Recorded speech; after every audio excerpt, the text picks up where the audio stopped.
In Honkai Star Rail and in many other Hoyo games, the vacation arc is not when problems stop or become less threatening, but instead this is when problems take a more backseated approach, where villains hide their true intentions and whodunit stories take center stage. And by the looks of the latest special program, Astropolis is going to be no different. Because as if we didn't have enough problems dealing with Ouroboros and Plain Arcadia, the IPC is also doing their own rendition of Ouroboros, as in they are eating themselves alive. Because Aventurine has been tasked by Diamond to root out a traitor within the 10 Stonehearts, as his punishment for destroying his cornerstone. And Aventurine is looking sideways at Mr. Sugulet, not to be confused with Mr. Nuvulet, the first Stoneheart we see in the trailer who took no time at all to vote in favor of his execution. But the results of this investigation can lead us in two different directions, with one being far more hilarious and interesting than the other one.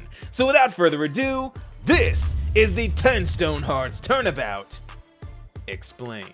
But first, next week Viewer Polls is back, so make sure to get your application in, so if you want me to pull for some Aretto Robin or any reruns for you, I can do that for you and bring them home for you. No bricks this time, only blessings. Also, we got the 4.5 playthrough coming up, and you know we got new stream features implemented, so it's gonna be a lot of fun. And one more thing, make sure to join the Discord because 3,000 members triggers a new special event that we have never done before. Link is always in the description. Onto the video. Okay, so to start things off here, Diamond has a perfectly legitimate reason for believing that there is a traitor among the 10 Stonehearts. Let me explain. You see, it has been established on an increasing amount of occasions that the Strategic Investment Department and the Marketing Development Department are bitter rivals. And not in the Naruto, Sasuke, Goku, Vegeta type of rivals, no. These two absolutely legitimately hate each other and actively plot each other's downfalls. And this is due to Diamond having beef with Oswaldo Schneider. The feud between the Marketing Development Department and the Strategic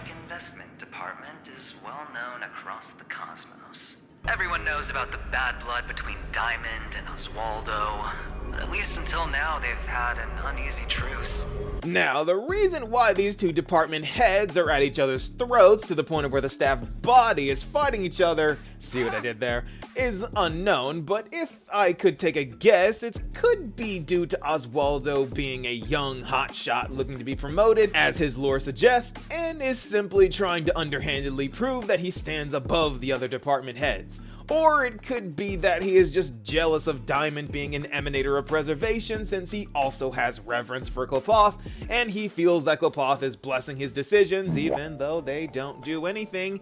But regardless of what Oswaldo's reasons are, he on multiple occasions has sent his minions to disrupt and cause the Strategic Investment Department major issues. Because you see, Plain Arcadia wasn't always under Strategic Investment Department rule. Initially, it was Marketing Development Department turf.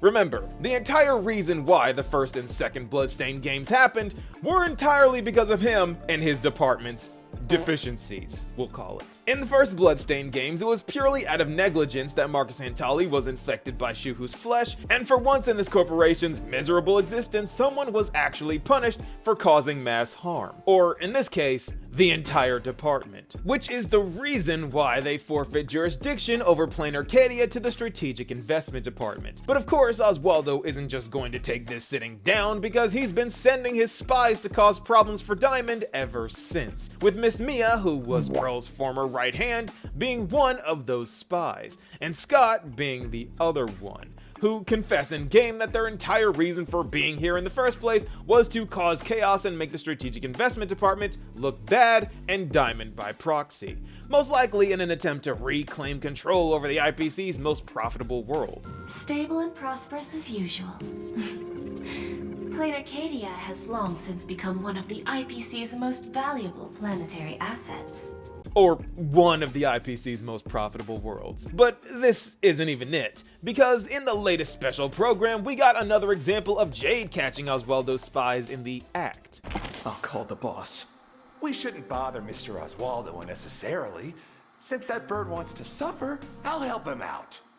Oh, what do you have in mind? Jade!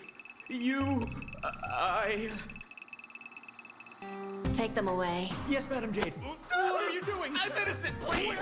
He's behind everything. They even call Oswaldo boss and don't refer to Jade as Madam Jade, so it's clear that they have little respect for the strategic investment department, even if they do outrank them. Remember, Jade is P46, meaning that she is one rank below Oswaldo, yet these two grunts don't even call her Miss or Madam or anything. The disrespect here is a huge testament to the animosity these two departments have for each other, and the ease of which they are getting in and are able to gain positions of influence enough to disrupt and ignore distress signals on air, and also threaten Albert for just doing his job. There has to be a mole that is allowing all of these saboteurs to successfully infiltrate Diamond's ranks. A high-ranking mole that is most likely among the Stonehearts, with Pearl in particular being placed in hot water like the toaster she is due to one of those spies being her second in command. How this happened without her knowledge, I have no idea. She is an Intellitron that flexes her analytical skills any time she gets, yet she didn't notice that the person right under her nose was plotting her downfall, probably because she doesn't breathe or use her nose. So it's basically just a blind spot that doesn't function as anything else. So I guess it's just the price you pay for being a clanker. Thank you, Herda. She also just allowed a Lord Ravager entry into her world on many occasions, got impersonated by him and never figured it out, hid the existence of Ouroboros within Planet Arcadia from the Astral Express, and now those remains are reawakening with her being too weak to reseal the world herself and then the world in canvas, leading to Graphia having to do it instead. Is this incompetence, ineptitude, or sabotage? We can't be too sure. So yes, the toaster is in hot water. I'm sure that Diamond wants answers. But as of right now, Oswaldo is running circles around his best and brightest. An emanator, Diamond, is getting styled on by a cocky young egomaniac, and his name is Oswaldo Schneider. But that's besides the point. According to Aventurine, the traitor appears to be Sugilette, but that's just his hunch and he didn't say he'd bet on it. Also, we know absolutely nothing about this guy besides him having a twisted sense of humor, and Sugilette as a stone represents love and wisdom, so that really does nothing for us and gives us absolutely nothing to go off of here. However, I think this traitor may not be what we think, because it is never clarified if this IPC traitor is a traitor to the Strategic Investment Department specifically, or a traitor to the IPC in general. Because if Diamond is employing some wordplay here, and I wouldn't put it past him to be doing this, Aventurine easily becomes the traitor he is looking for. And by looking for, I mean that he wants to see. Yes, it is possible, but in a weird crack theory turn of events that would be absolute cinema, Diamond wants an IPC traitor in his ranks and seeks to promote him. Let me explain. You see, if there was a Stoneheart that was plotting and actively working with assassins to take down a department head of the IPC,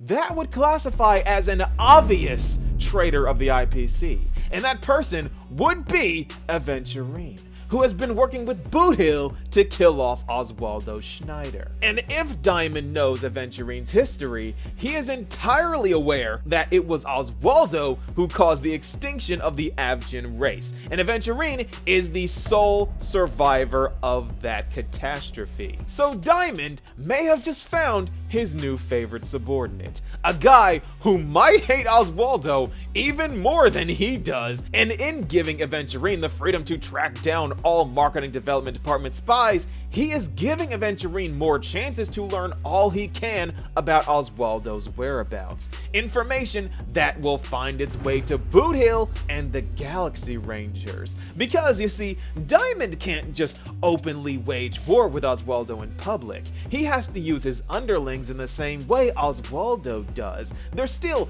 technically allies. They're still preservation followers here. They're still business colleagues. They're still co-workers. They're still peers. So they gotta play the game. A game of chess. And as you all know, a king piece can't just checkmate another king piece. Diamond can't just kill Oswaldo, of course not. But what he can do is give his Stonehearts opportunities to filter info to bounty hunters. So this internal investigation is bogus because the traitor is Aventurine. And Aventurine doesn't know that and will be doing his best to track down spies, which is exactly what Diamond wants. Because every piece of info Kakavasha gets brings him one step closer to taking revenge on Oswaldo Schneider, someone Diamond and Boothill both want dead. It is a layered game of manipulation and corporate politics, but the gamble that Aventurine will have to take is telling Diamond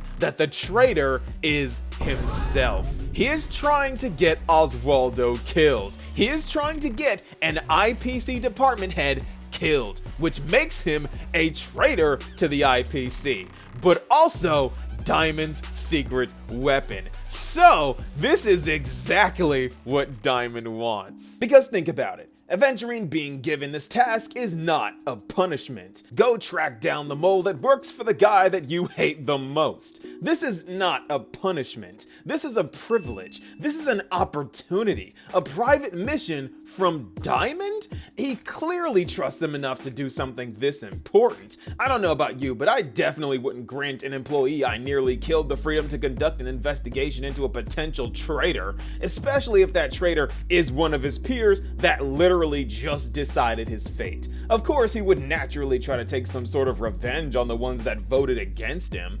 unless he has intel to gather and things to learn along the way, eventually realizing that there is no traitor among his co-workers, because the traitor is him. And if he is willing to admit that, he's earned himself a spot in Diamond's good graces. Because in a way, Diamond is a traitor, and so is Oswaldo. And Aventurine is one that is not afraid to break some rules to get the job done. He's shown that in Penacony, and even if it means gambling his life, which makes him the perfect tool that Diamond is willing to use to remove his enemies. I don't know if this is what the story will be, but oh my gosh, if this happens, this will be so hype, and this is a story I would lose my mind playing through. So make sure to watch the stream. Aventurine has to gamble his life once again in telling his boss that he is the traitor, only for his boss to turn around and promote him.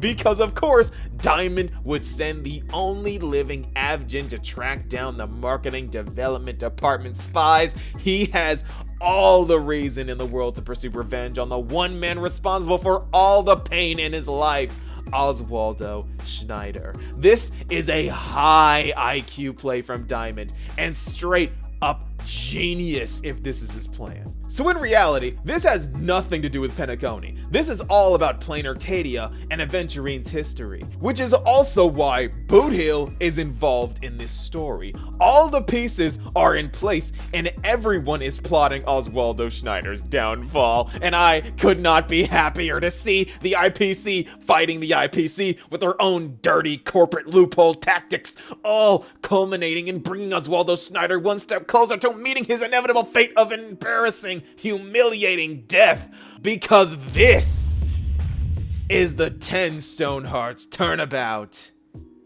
Explained. I am so hyped for this upcoming story. I really hate the IPC, but I could not be happier than to see them tear each other limb from limb. Make sure to join the Discord. We have a 3,000 member celebration coming up, and viewer polls for Robin is going to be hype as always. And you know I'll be streaming my playthrough of the coming stories, and who knows, I might be doing side quests too this go around, and I am upgrading my stream events, so be sure to check that out. Big things are happening, and I hope you all join me for the ride. The ride to 100k. Aventurine is gambling his life, Robin is changing her life, Aeons are at war once again, and Emphorius is returning very soon. This is absolutely insane, and I am having a blast. What do you guys think? Be sure to let me know, and I'll see you all in the next video. Peace, y'all.